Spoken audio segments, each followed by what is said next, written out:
Buenas tardes. I'm Ross Gandy.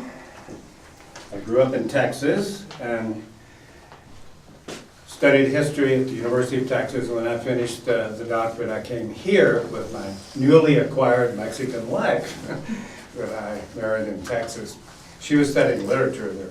So I came this way. A lot of people go that way to the United States, but here I am. And I've been working at the National University for the last 40 years. And so I'm kind of a go-between the United States, Canada on the one hand, Germany, and Latin America, especially Mexico on the other hand. I'm going to tell you just a little bit about where Mexico is coming from so that we can get down to the present, and then we can talk about what it's doing now and maybe guess about where it might be going.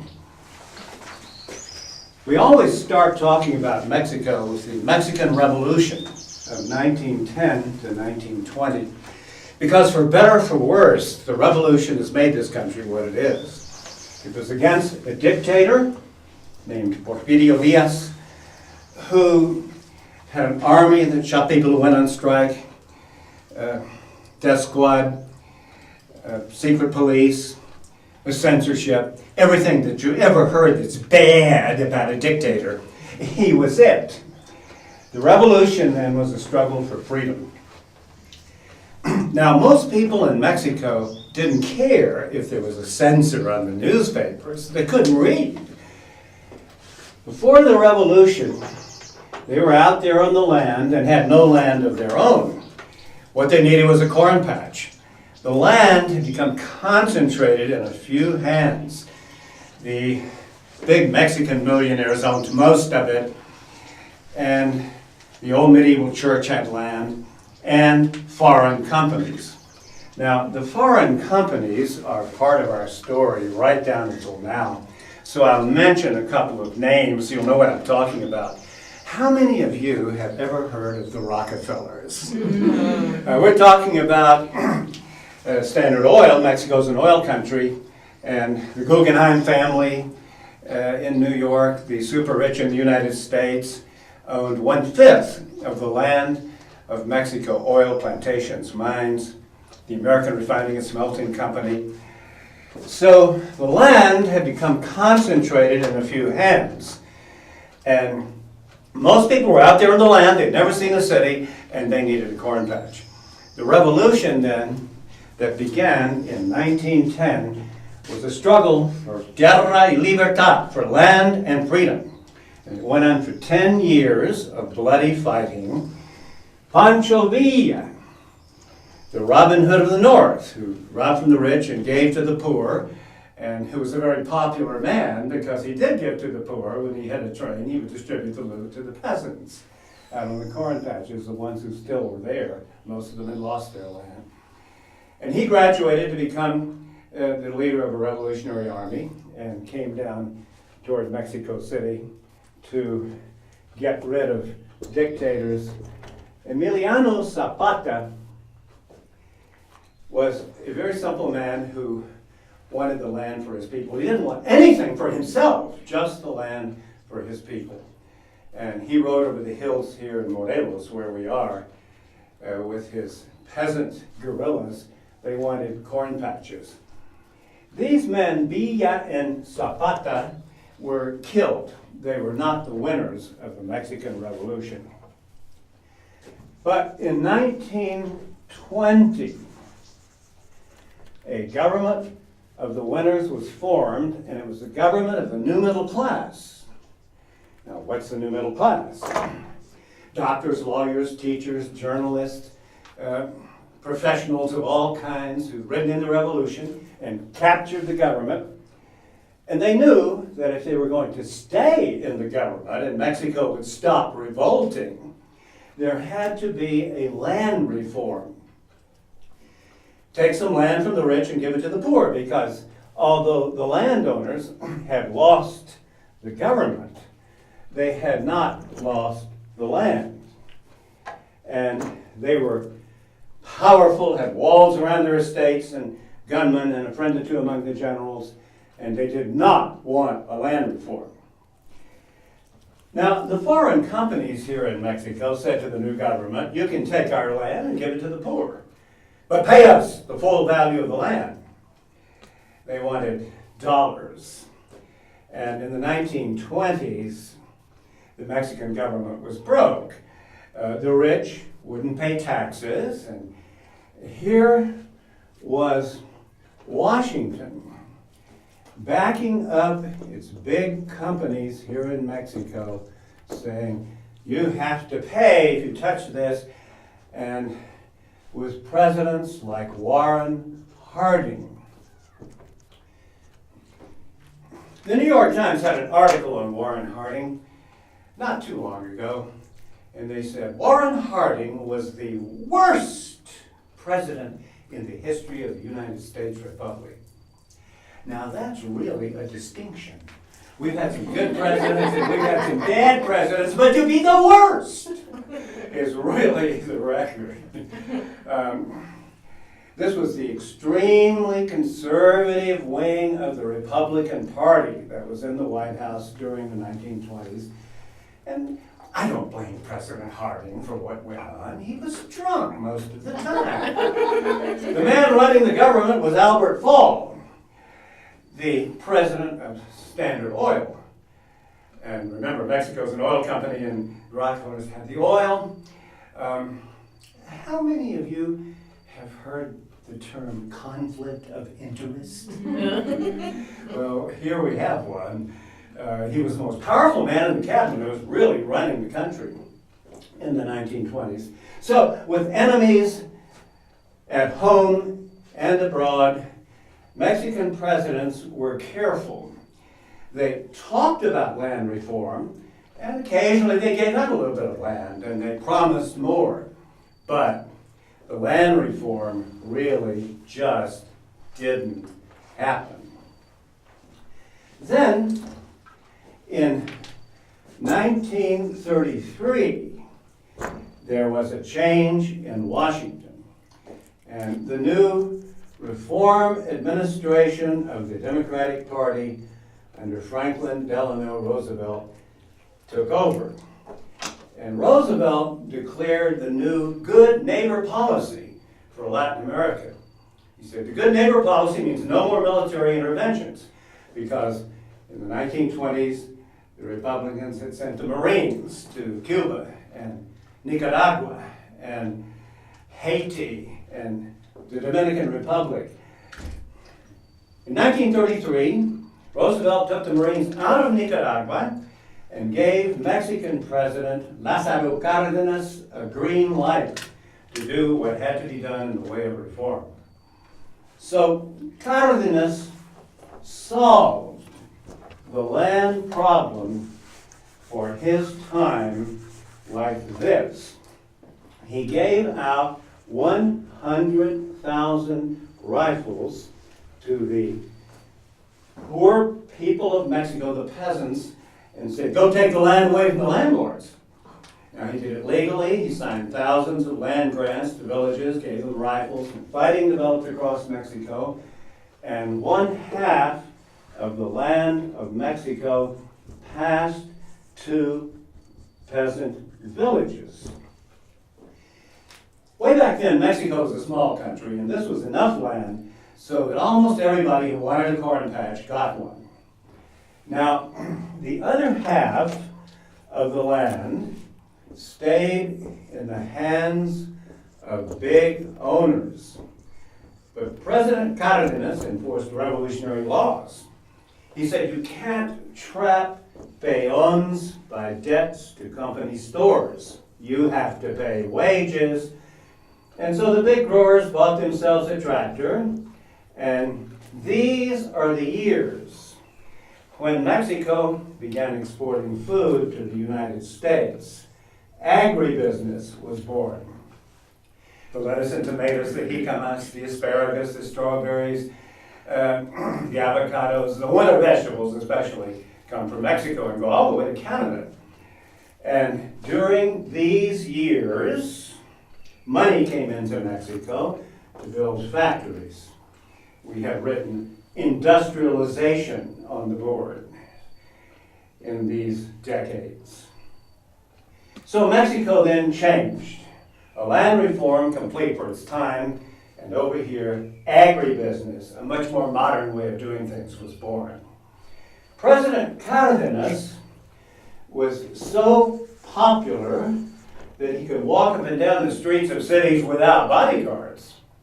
Now he had enemies, but the people of Mexico had rifles. Anybody who tried to hurt this man would have been torn to pieces in the streets. You're walking down the street in Mexico City, and here comes the president of Mexico all alone. Buenos dias, señor presidente. And he goes right on by. He would get on his horse and ride out alone to the villages and call the peasants, the corn patchers, into the plaza and say, I won't make a speech. I've come to listen. So people would have to tell him their problems and ask him questions, and there were dialogues between the president and his people. For 6 years, Cardenas didn't talk. He listened. A politician who doesn't talk is strange, and he got a nickname. The nickname was the Sphinx. You know the Sphinx, he's been there in Egypt for 3,000 years and hadn't said anything yet. So he's a symbol of silence. Politicians talk and talk and talk and talk and talk and talk because they're not going to do anything. Talk is a substitute for action. Now when you're giving land to the people, arming them with rifles, taking over the oil from Mexico, he took it away from the Rockefellers, people can see what you're doing and decide whether they're for it or whether they're against it. There's no need to say anything at all. Cardenas favored strikes. The workers' wages were so low that on the way to the factories, walking through the streets, they would faint from hunger. During these 1930s, the wages of the workers in Mexico went up 100%. So Cardenas then was the people's man. And everyone could see him, too. He didn't drink, he didn't smoke, he didn't chase women, he didn't steal money from the public till. He was an idealist, a revolutionary populist, who had led suicide charges during the Mexican Revolution. A lot of people did that, but he was one of the few who survived.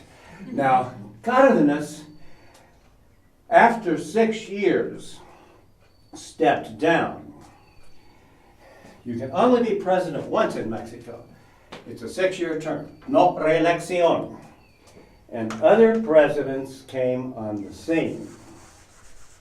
And President Miguel Alemán stands for the change that comes over Mexico after the revolution.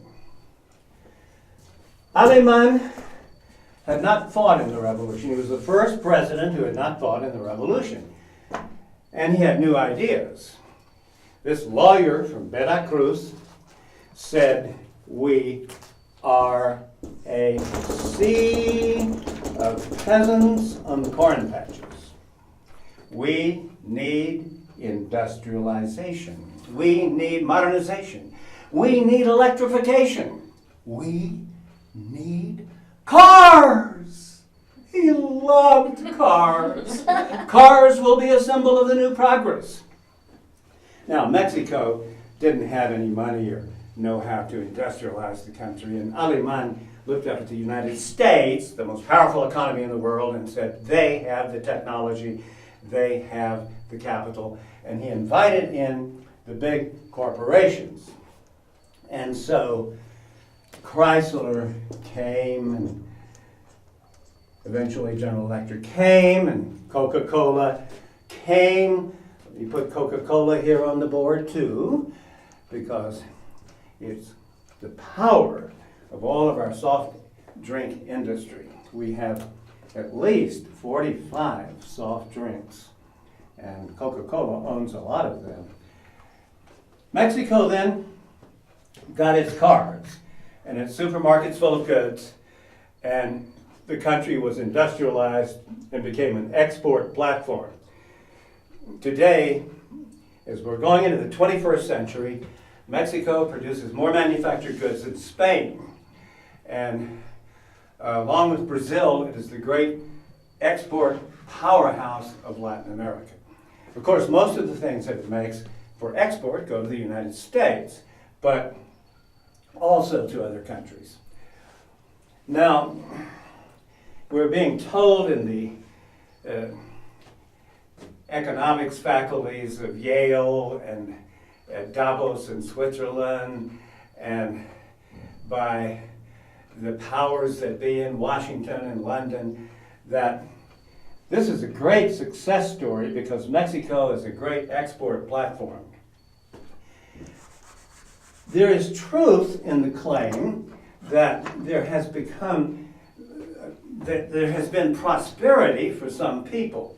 Here they are at the top, the 10% of the Mexicans who have all of the stocks and the bonds and have the capital and the best land and the astronomical salaries concentrated in their hands.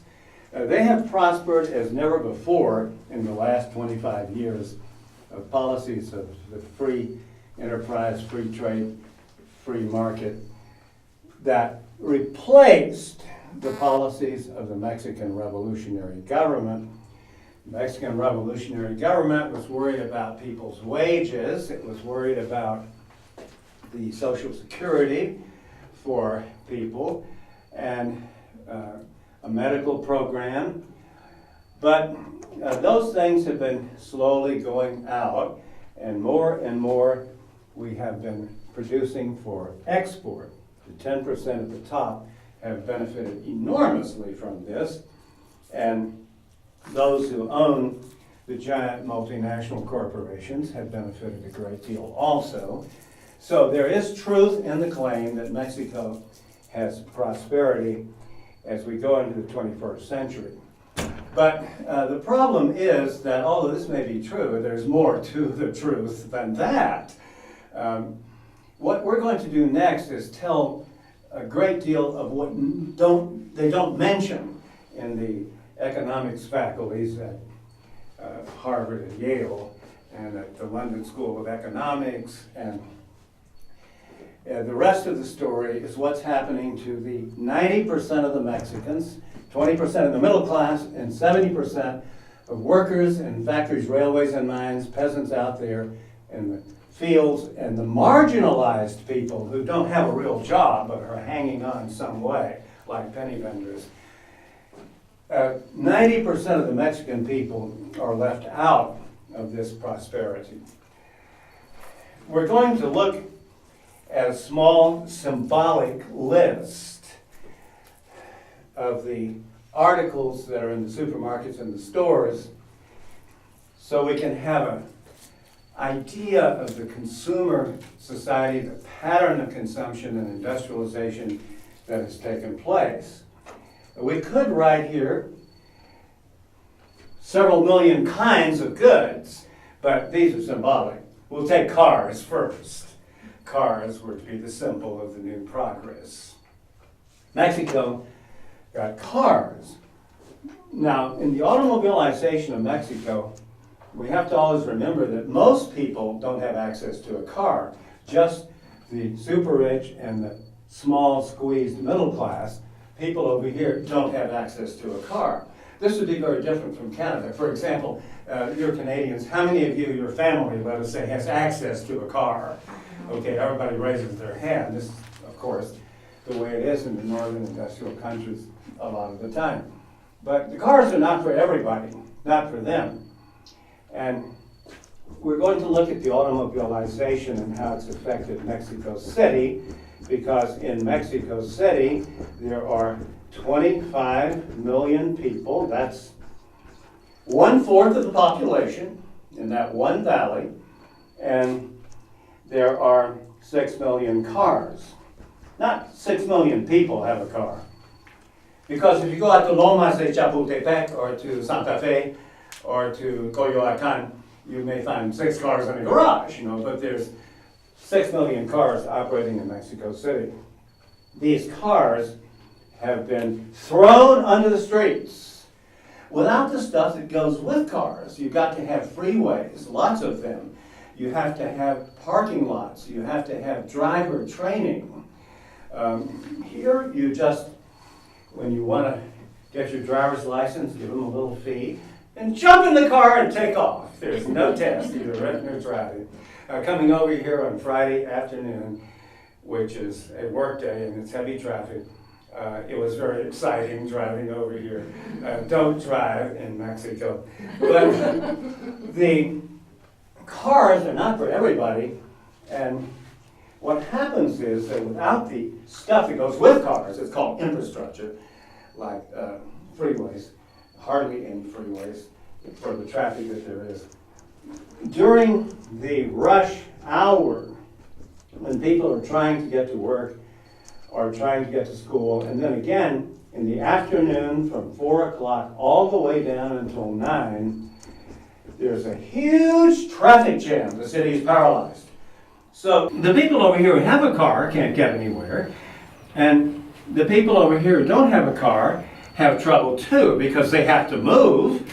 The workers tend to be on the eastern side of the city and the factories on the other side. It can take a worker 2.5 hours to get to work and 2.5 hours to get home because we don't have enough public transport for them. The cheap Class 8 buses, the metro subway, we don't have enough. And the result is that the city is paralyzed. There are 3 major problems in Mexico City that everybody complains about who live there.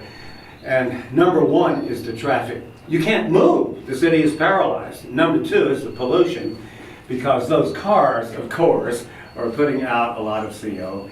And the factories, 2/3 of them in this industrial power in that one valley. And then finally, there's the increasing violence in Mexico, which is problem number 3.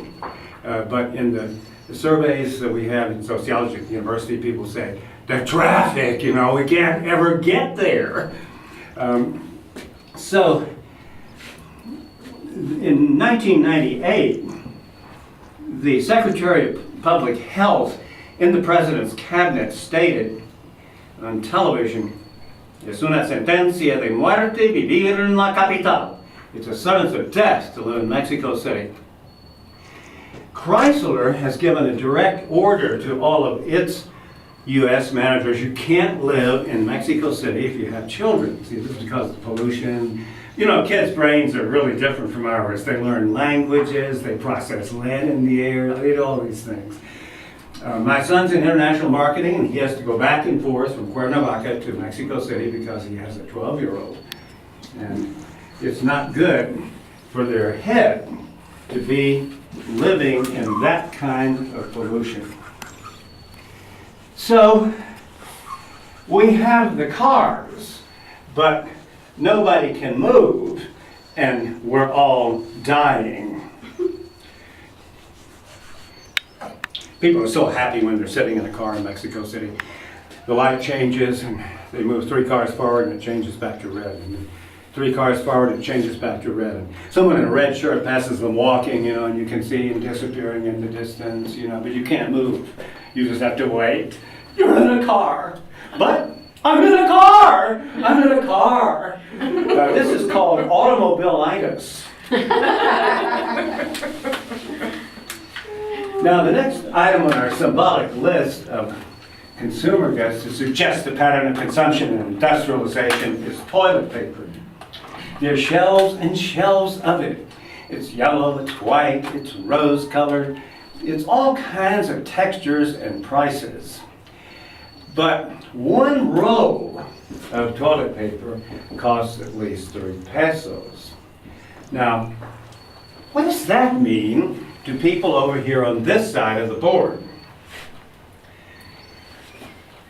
I'm going to write on the board the daily minimum wage that the law declares you must pay at least this much to someone who's working for you.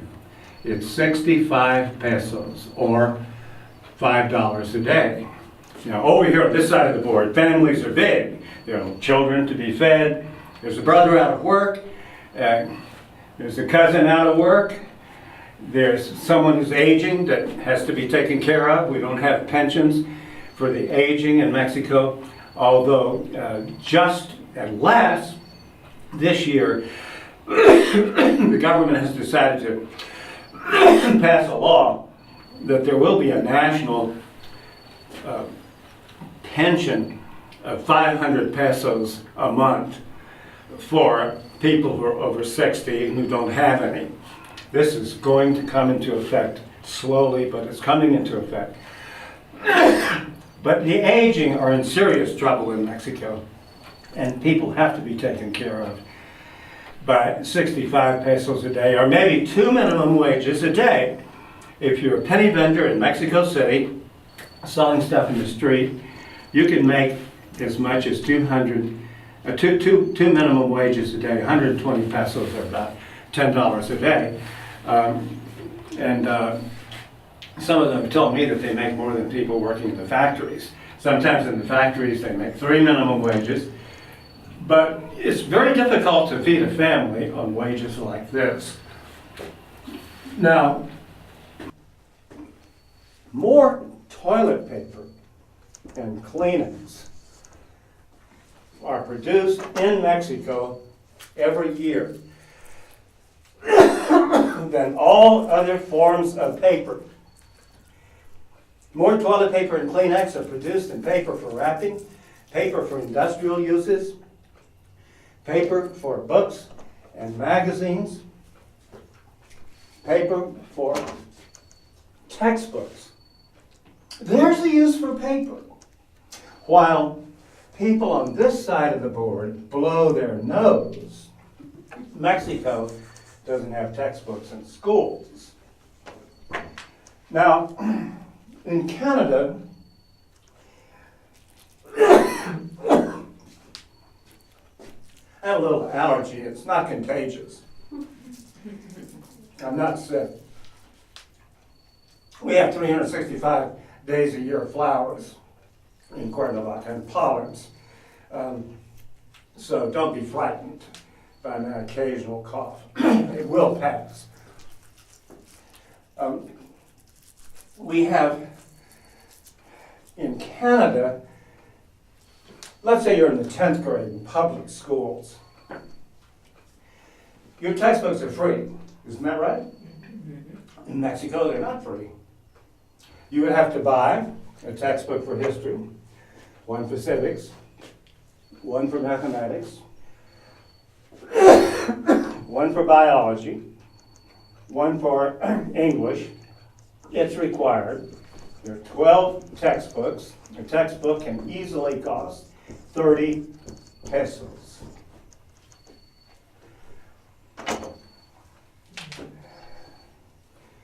The schools are falling apart. My Mexican wife is a school teacher, and she has done the kids for money every Monday morning to get money for the marker or chalk, and money to fix the window when it's broken. It's up on the hill. It's very cold, that school. And money to fix the toilet. The schools are falling apart there in Mexico because the government does not invest money in the school system.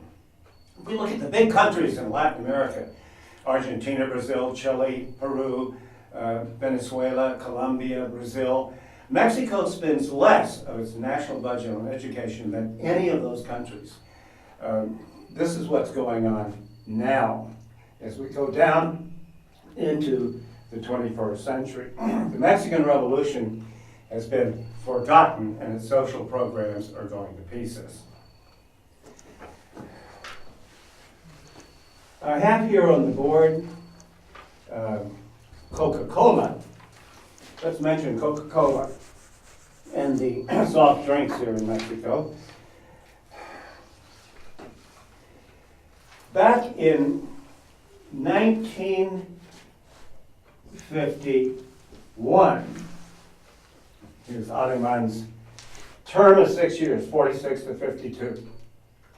Back in 1951, past President Lázaro Cárdenas was still up in the government in a minor post. and he went to President Aleman, and he said, the water is unsafe in Mexico. And we're in a tropical zone, and we're sick. We've got to do something. So Aleman said, I will do something. Now, this is what he did. At that time, Mexico's government was into business. The government had a lot of government sugar mills. And so Aleman began to give cheap sugar subsidies to Coca-Cola and Pepsi, and Fanta and Manzanita and Squirt in Mexico got a flood of soft drinks. Today, Mexicans drink more soft drinks than any nation on earth per person. I guess nobody could drink more Coke than the American population, but per person, Mexico is number one. And Aleman said the problem is solved. We're all drinking Coca-Cola, and Coca-Cola is safe. And it is safe. It is safe. There are no flies in the Coca-Cola factory. But there's a problem. Way back when, 50,000 years ago, there was a land bridge connecting Asia and these continents. And tribes came over the land bridge in canoes, in walking, and then later when the land bridge sank in 30,000 BC, they came in canoes and rafts. And they peopled these lands. Now there are hundreds of millions of people in this new world.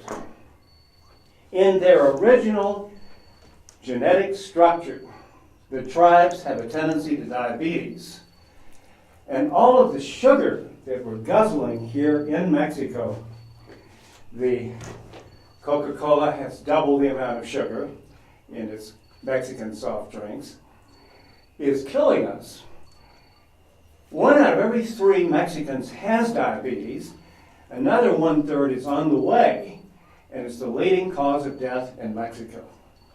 So the soft drinks are not as innocent as they look. And people don't know the things that I'm telling you now, and so they don't drink light Coke. They want the sugary stuff, and it gives them a burst of energy. When people are hungry, that sugar can really make you go. I have here on the board, on the right-hand side, well, let's talk about this first. Health. The government is not investing in the Social Security health program that was set up during the revolution, and it's going to pieces.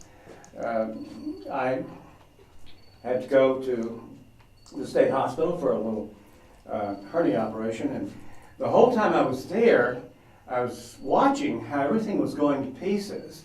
Somebody had to go and stay in the room with me 24 hours a day. That's a rule, because they don't have any nurses. So fortunately, my son works always on a computer he has in his hands and in his lap, and doesn't have to be in an office, so he stayed up with me all night. And the nurse had a little bitty blood pressure thing on her, you put on the wrist, and I said, what about those things that are really accurate? And she said, oh, those cost too much. We don't have those. She said, I had to buy this myself out of my salary, which is not high. So the health problem in Mexico is serious, especially in the countryside where large numbers of people don't really have much access to medicine like hospitals and doctors and clinics. Water is on the board because the water is not safe, and so we get things like Coca-Cola instead. Housing is on the board because in Mexico, 1/2 of the people live 6.5 to a room. Now, here, of course, we're talking about shanty towns and misery belts and huts and tenements and slums. Somebody told me the other day, Ross, you can't say slums in English anymore. That's politically incorrect. And I said, well, what do you say? And they said, you say substandard housing. Well, this is really substandard housing because many times you don't have access to facilities like water. Sometimes you do. But you almost always have electricity. The way that works is the government knows that the poor in Mexico can't pay the light bill, and so it lets them tap in hotlines and take the overhead power. 1/2 of all electricity in Mexico is free because the government wants everyone to have television. Every family in Mexico has a TV set. Now, it may not be a Hitachi color set with access to 50 channels and cables and CNN and all that stuff. That costs money. But they can get Televisa, the great TV monopoly, free. And that is owned by the super rich. It's not a government station, but things don't appear on Televisa that the super rich don't want you to see, and they don't want you to see very much negative about the government either. Televisa and the people who own Mexico work very closely together. And to understand the meaning of television's power, only 4% of the Mexicans ever buy a book, and a little more than 1% read any kind of a newspaper, but everyone has television. So television is heavily censored, and television is where it is at. Let's take an example of the censorship, because this is going on in many countries, not just in Mexico. It goes on in most countries in Latin America. There's a big monopoly, like Clarín in Venezuela, in Argentina, or Cisneros in Venezuela, Televisa here, or Globo in Brazil. In Africa, the 50 countries of Africa, television is heavily censored.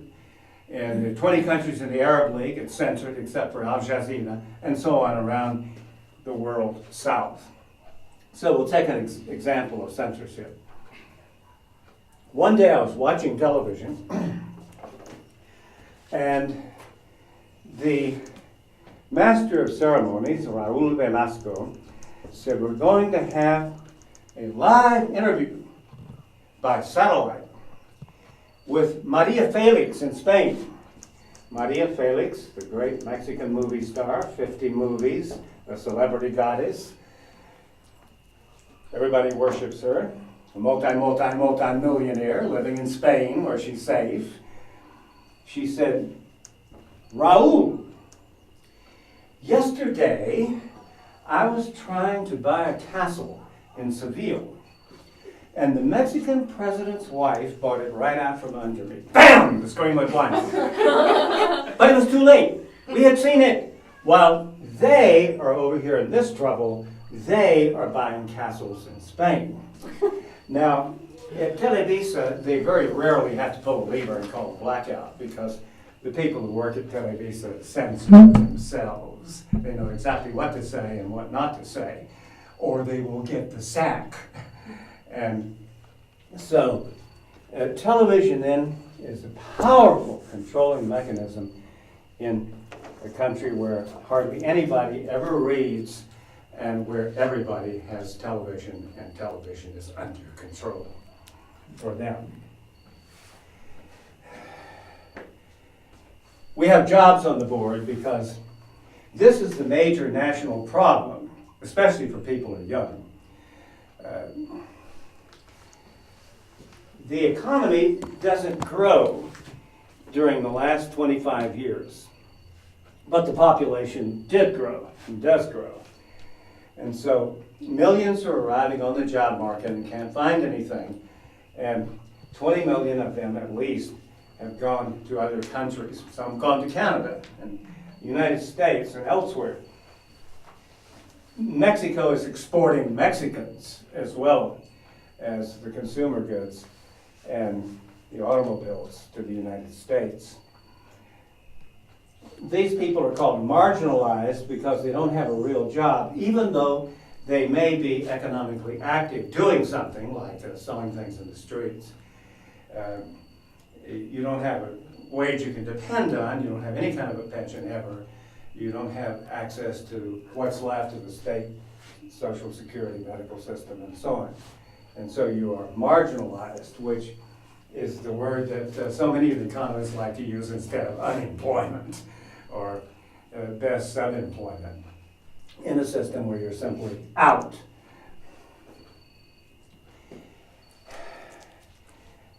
Things went to pieces during the 1990s and this decade we just been through in the last 25 years because the government adopted policies of free enterprise, free trade, and the free market.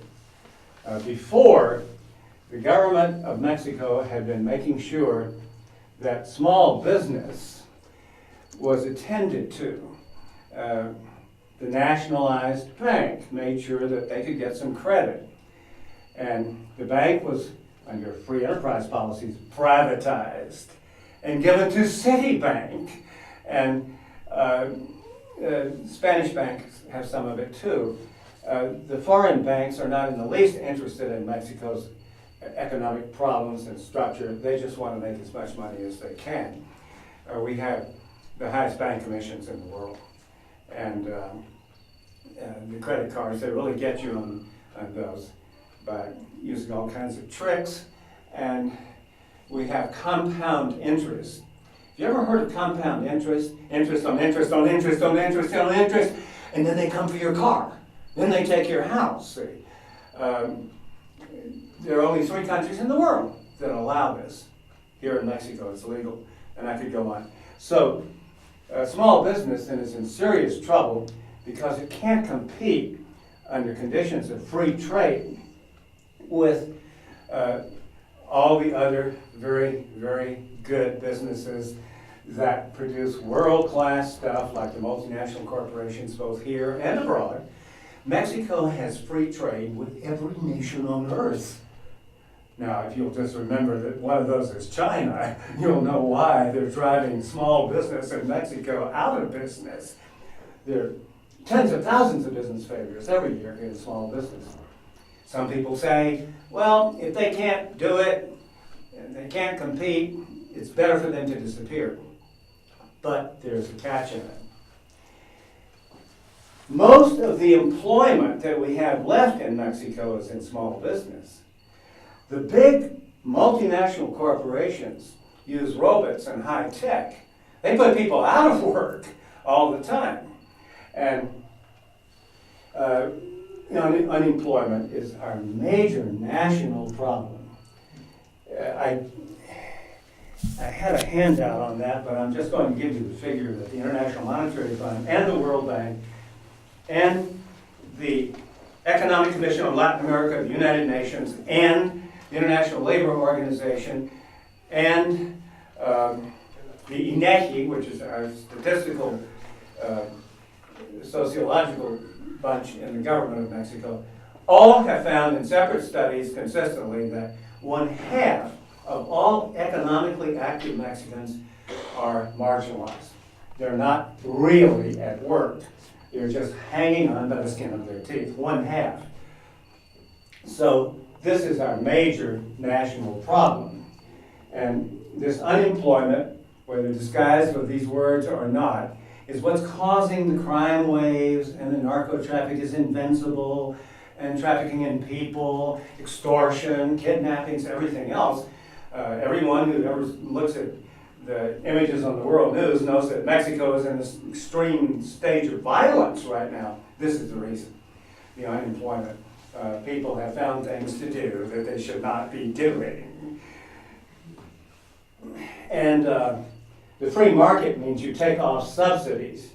For example, back there, the government was giving technical assistance to the corn patch farmers. All that's been taken away. Meanwhile, under free trade, a flood of cheap corn comes in from the United States, and the United States government gives massive subsidies to U.S. agriculture, billions and billions handed free to them. Here, all subsidies, all technical assistance was taken away under free market policies. And the countryside just simply has collapsed. There's nothing to do out there, and so we have instead bandits and narco-traffickers and people migrating to the cities and people starving and people going to the United States and chaos in general and crime waves.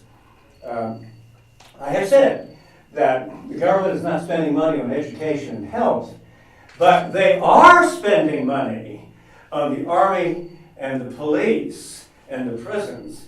In these years here, they have spent more money on army, police, and prisons than in the whole of the 20th century. Of course, if you have this kind of an economy with that kind of problem, you're going to have to hold people down, and that is where they're spending the money. I might add that Washington is very helpful in sending them the right gunship helicopters to chase everybody and all the arms of the latest variety.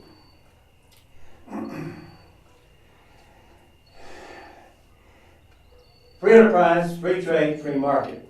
These are sacred concepts in the graduate economics faculties in the northern countries. Adam Smith invented them, and Adam Smith was a genius. When he was talking about all of this back in 1776, he knew what he was talking about. You all compete with one another, and you produce cheaper, better, and more, the economy grows, everything is prospering, and let's go. It's great. It's a wonderful theory. But the trouble is that that's not the way it's being applied here. Let's take an example.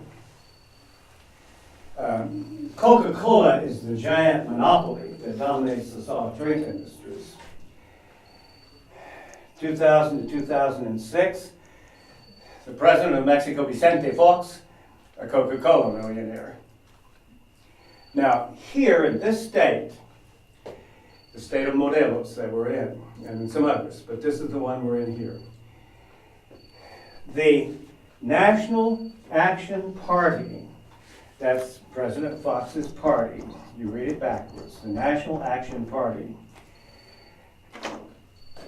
passed a law that you can't sell Boeing, the one small Mexican soft drink company. See, all the others are owned by foreign companies, many by Coca-Cola itself. You can't sell Boeing anywhere across the state bureaucracy here in Morelos. You can't sell Boeing in the State University on the Hill. There are 25,000 kids up there in that university. You can't sell Boeing at the state fair, and so on. You can only sell Coca-Cola. This is called free enterprise, free competition, and the free market. Now, what's happening here, of course, is that these folks are simply favoring themselves, see, and using this as an ideology to cover up what's really going on. I can take a whole lot of other examples like that, but that one we'll have to do. Poor Adam Smith, he was a genius, but what they're doing here is, here's where the real free competition is, and they're driving them right out of business, even though they give us what jobs we have left, and favoring themselves because they control the government and television. I only add one thing.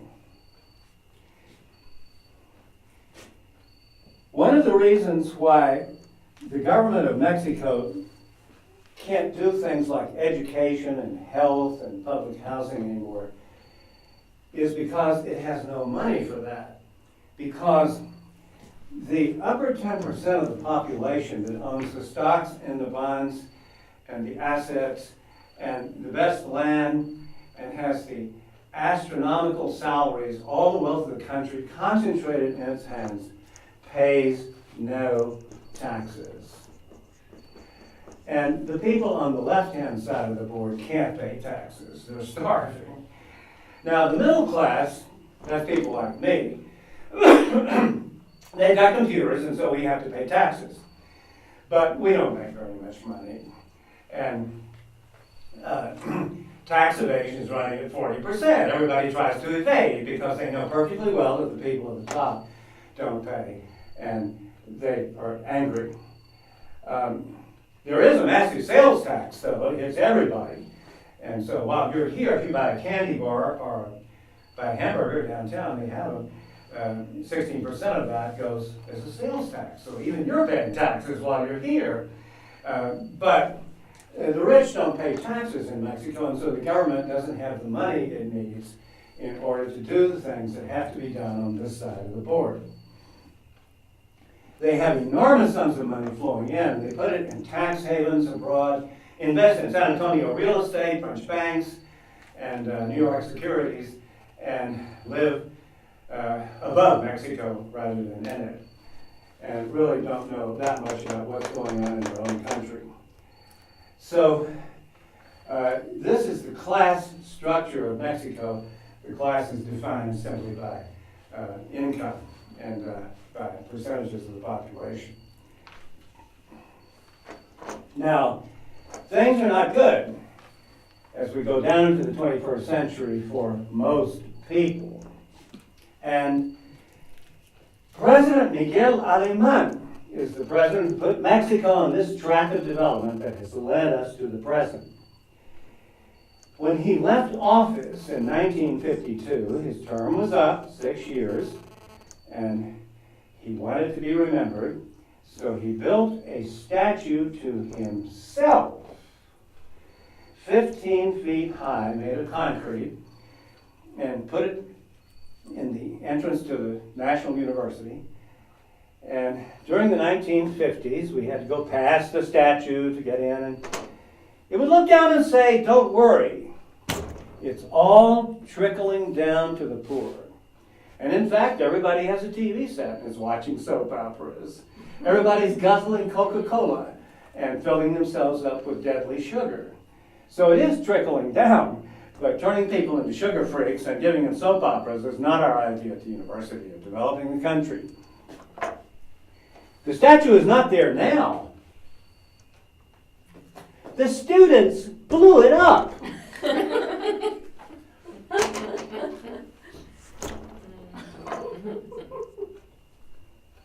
What I will do is mention the movement of social protest that exists, and we can ask ourselves where all of that is going.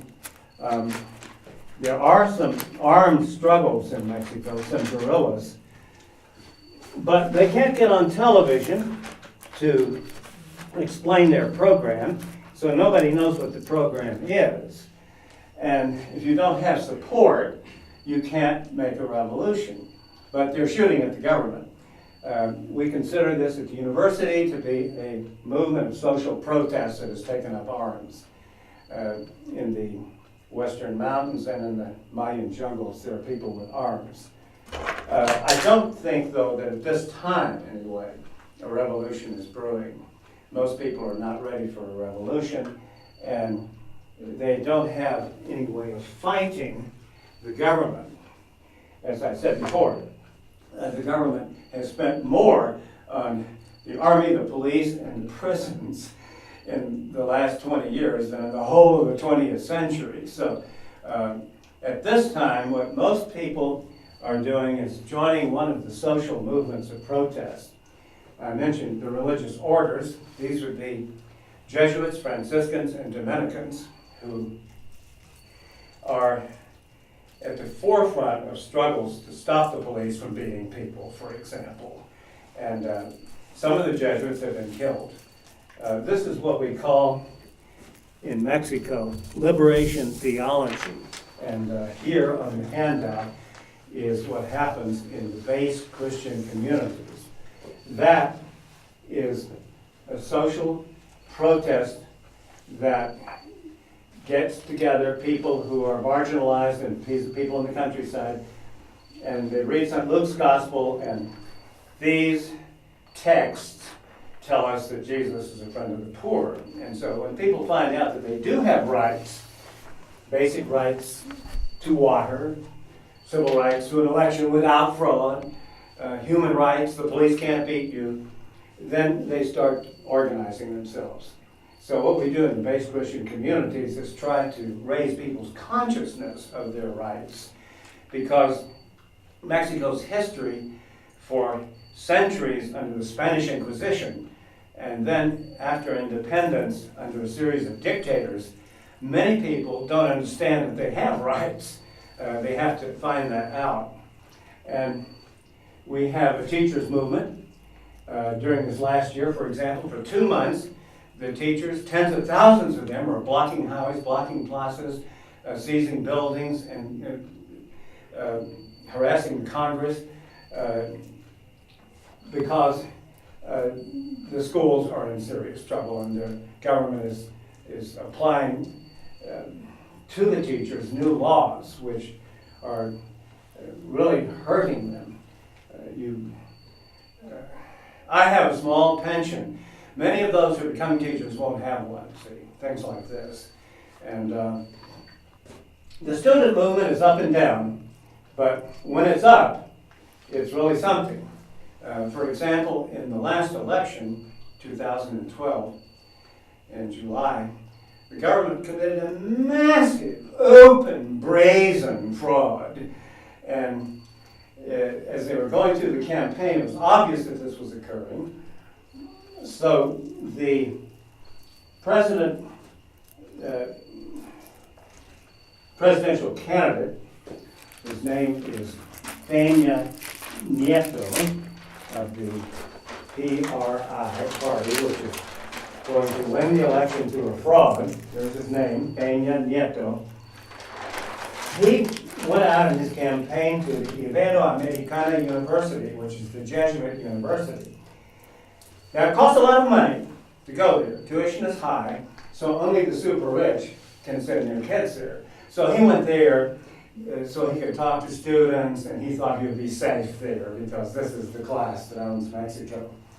But that's the Jesuit university. And the kids had been hearing a lot of the stuff I'm talking about. And when he got there, they mobbed him.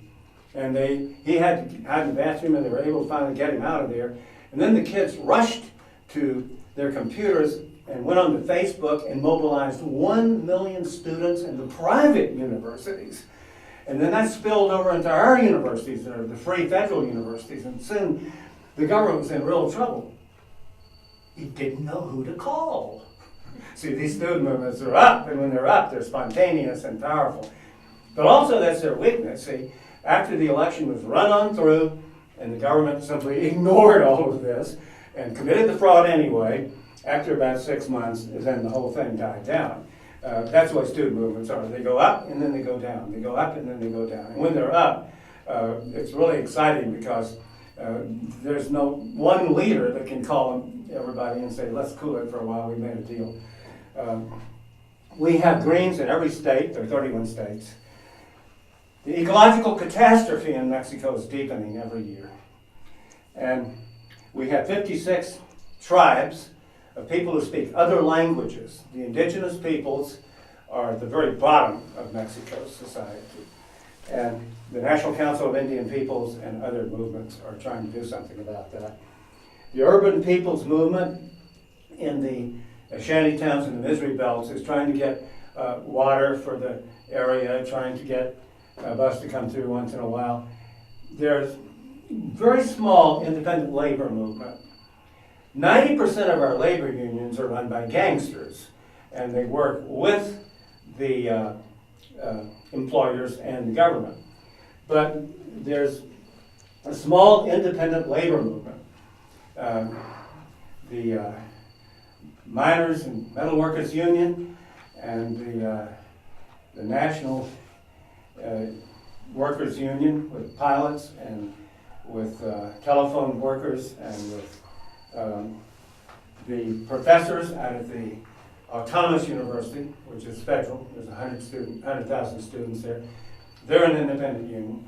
and the Authentic Labor Front, founded in 1960 by Catholic Social Action Workers. And it has 300,000 people in it, and does have some strikes, and it has women's movements in it. In Macho Mexico, this is necessary. I'm going to mention that in the Authentic Labor Front, we have some people who are really good. For example, Arturo Alcalde. Arturo Alcalde was a top manager in one of the big Mexican multinational corporations.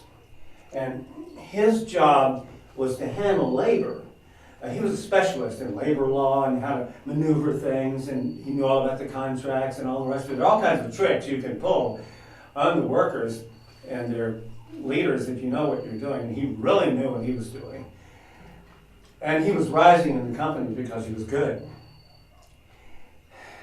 One day, Arturo was shaving and he looked in the mirror and said, "I'm going to hell."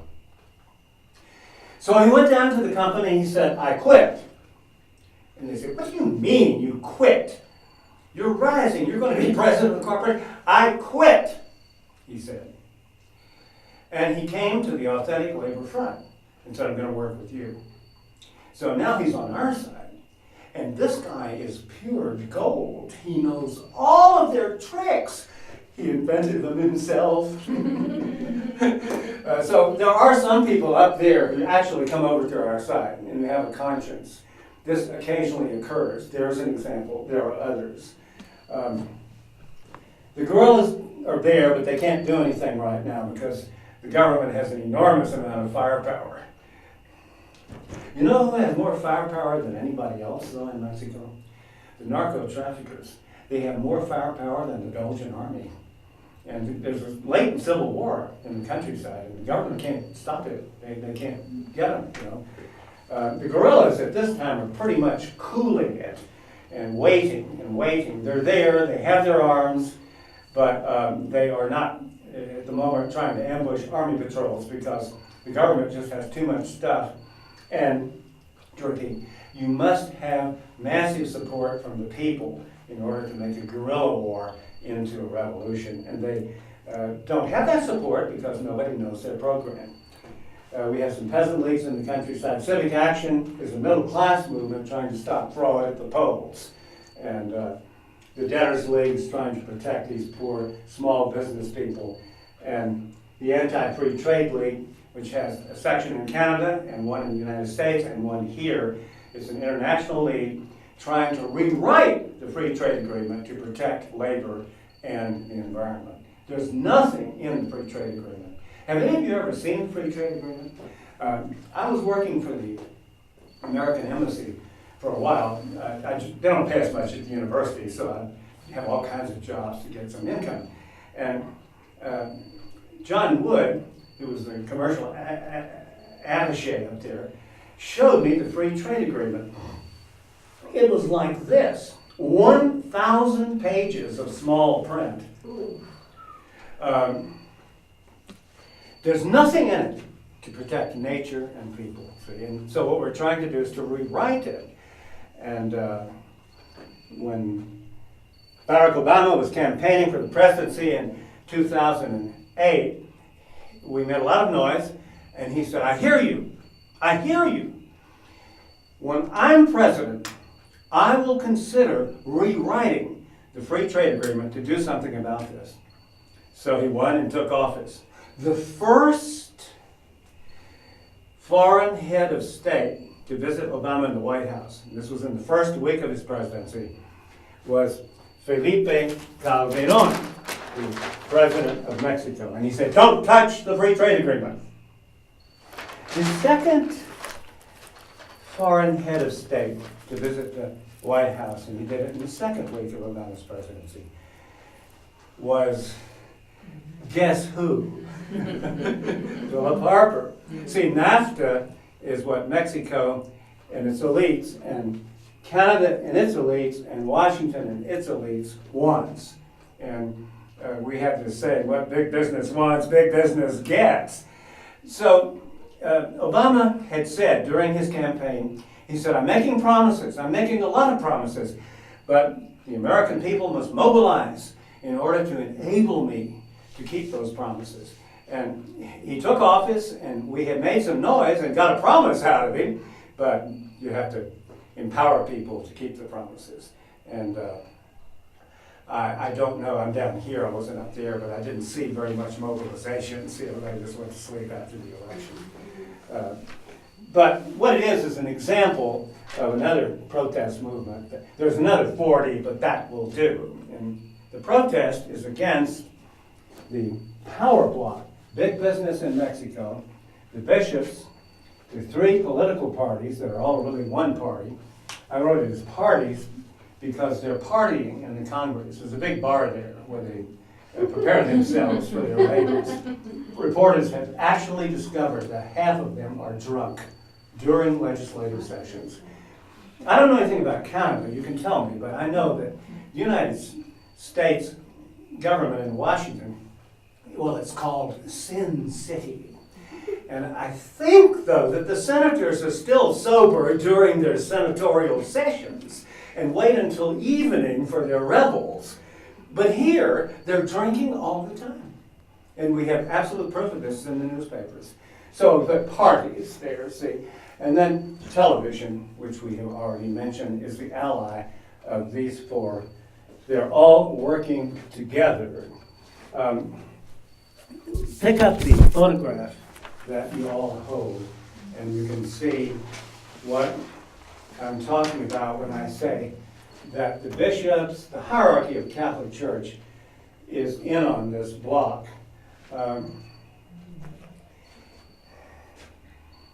In the photograph, we see on the top row, moving from right to left, the second figure there is Cardona Rojas, who is the king of Mexico's illegal gambling dens. In the United States, for many years he's wanted, and so I don't think he goes there anymore. There's a warrant for his arrest. But here in Mexico, this is the way the ruling class operates. Now, moving to the left, you see there a man with that kind of white thing in his neck. This is Norberto Rivera, the cardinal in Mexico City, and he hangs out in the cathedral, which is the nerve center of Mexico's Catholicism, and is a friend of the top people in Mexico who are in this extremely corrupt system of traffickers and gangsters and everything else, and government figures. And then moving on to the left, you see a man with a cross around his neck. Do you see that cross? This is the Archbishop. Not everybody in the Mexican hierarchy is corrupt, but they do tend to be on the wrong side. And the people's priests and base Christian communities and the Franciscans with that little rope around their waist and barefooted, and the Jesuits and the others are doing everything that they can to carry through the program of the New Testament, which is certainly on the side of the poor. So the super rich, that's big business, gives money to the church, a lot of it, and the three parties have astronomical salaries in television. Ricardo Salinas Pliego, the head of TV Azteca, has in his personal kitty $14 billion. Now, that's quite a bundle. He's certainly one of the richest men on the planet. And they are all working together all the time. To take an example of what I have in mind, television never puts anything negative on about the hierarchy of the Catholic Church. And I'm afraid there is much to say. Just to take one example, Oliver, you're up there people putting on the media this stuff about the Vatican Bank washing drug money. See, okay, there's not a breath about that in Mexican television. So just to take one example. They work together, and the ruling party has total support from Televisa, and the big money is there, and it's one single block. And that's not an easy nut to crack. So what we're doing is working more with these social movements and trying to mobilize people to realize that Mexico has to be changed, rather than to work in the electoral process. The reason is that the elections in Mexico are fraudulent. Fraud is massive at every level: presidential elections, state elections, municipal elections. And it's open and brazen, and it's not easy to get your candidate in when he's talking about the left-hand side of the board and all these problems, because he can't get on television. And well, actually, Obrador, the one I have in mind, did get on television. They put him on television. Campaign is on flash. Obrador. He's scowling. He's shabbily dressed. Behind him a voice says, "This man is a danger to Mexico." And the voice fades. They repeat this over and over and over during the campaign. So he gets on TV. The people on this side of the board, most of them are not too up on all the stuff I've been talking about with you today, because it's a bunch of abstractions in time. We did 100 years. I'm proud of you. And it's got figures all over the board. You know, these things are abstractions. Most people, what they need is an image, something concrete. That's television, see? And so that's where the elections are at. I'm sure that in the northern countries like Canada and the United States, people know what I'm talking about when I talk about television politics. Here, though, it's even more powerful, see, and more hypnotic on people who have no access to alternative information and abstractions. So we work with the movements here rather than trying to mobilize people in the elections. At this time, maybe later on, we can get some elections that will work better, but at this time, it's pretty much a waste of time. The ruling party, the Institutional Revolutionary Party, during its campaign in 2012, last year, gave out orange cards to enormous numbers of people. The orange card would buy 1,000 pesos worth of goods in the Soriana department store chain. The Soriana stores have everything from beans to electronic gadgets, and it's a department store. 1,000 peso orange card. Vote for us.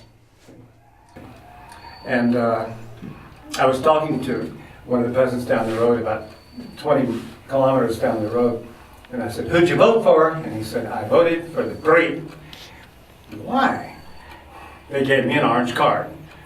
I said, "Well, look, why didn't you just take the orange card and then put it in your pocket and then not vote, or vote for somebody else, or just mark the ballot, or whatever? You know the PRI is corrupt."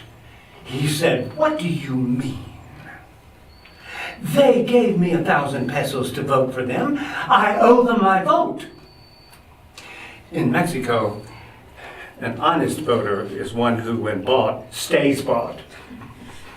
Now you say, "Well, Russ, what's going on?" Remember, 300 years of the Spanish Inquisition, 100 years of dictatorships in the 19th century, one ruling party in the whole of the 20th century, with elections that are always fixed so that the ruling party wins. And, well, they gave me 1,000 pesos. Maybe they'll give me some more later, too, you know. It's not the same thing as what you're used to, you know. No. I'm not sure that I like what little I know of Canada's electoral system, but at least the vote is more or less counted, and that's it. And you have a chance to vote and have the candidate who wins the count take office. The one who won the count, by the way, is the president of Mexico now, but the one who actually won the election was Obrador, who was from this side of the board. But it doesn't matter who wins the election. What matters is who wins the count. See, the government is running the count, and so they can do that. So we're at the university working in these movements rather than working in mass politics, electoral politics, and things like that. Anyway, how can we work in that?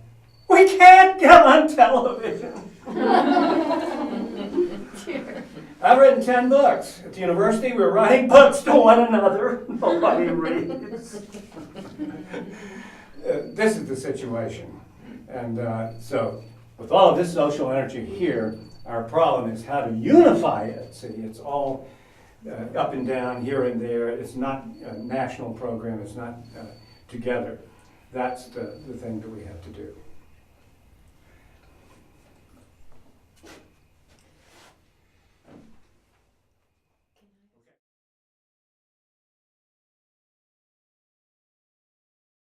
That's why we're at the university trying to get that 1 out of 10, and keep them going. Within the next 10 or 20 years, perhaps some of those, and we'll be able to start turning things around? Well, it's really complicated, and I'm not a prophet. I'm from the generation of the 1960s, and I thought we had won a long time ago, and we haven't. And so I'm cautious now about prophesying about when we're going to win. But we have to hang in there and just keep trying. That's all I can say.